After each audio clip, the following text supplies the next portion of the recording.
I'm Patricia Brake-Ruttenberg. I'm the executive director.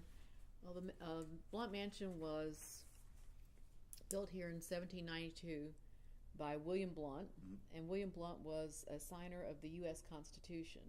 So we think it's very special here in East Tennessee to have a home of one of the founding fathers.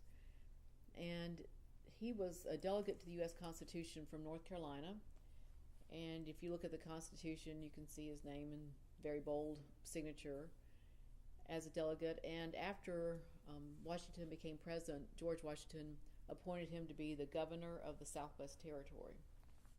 And so William Blount came out here from North Carolina, and he built this house in 1792.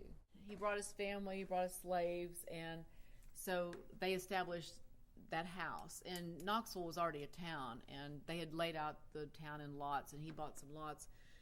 But he was a land speculator, so he owned over 1 million acres of land. And a lot of those land speculators got their land from veterans who were given land as a benefit for being in the war. And so the land speculators just kind of bought up the land very cheaply.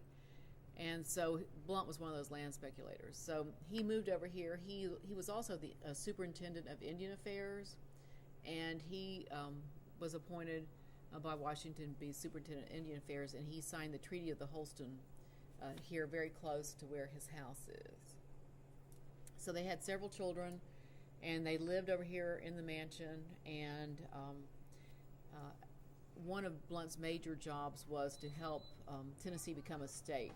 So when they had a population of over 60,000, then he could apply for statehood. So if you go in the office, you'll see a copy of the state constitution there. And the Constitution was signed June 1st, 1796. And that's what we call Tennessee Statehood Day. He had several children. One of his daughter's name was Barbara Blount, and she was one of the first girls to attend Blount College. Blount College was started in 1794. Of course, that's the precursor to UT.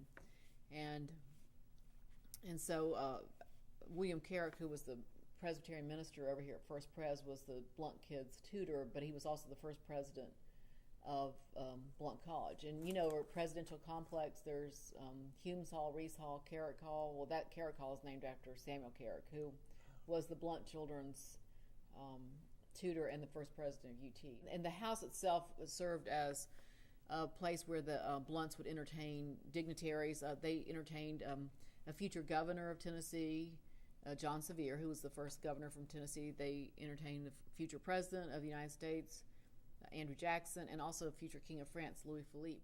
I was on the board for several years here, and I've brought students here in the past, and I just think it's a wonderful place to teach history, not only Tennessee history, but American history, because you can teach a lot of history through the prism of a historic house. So it's fun to be here and have students come through, and we have students from really from second and third grade all the way through high school and college.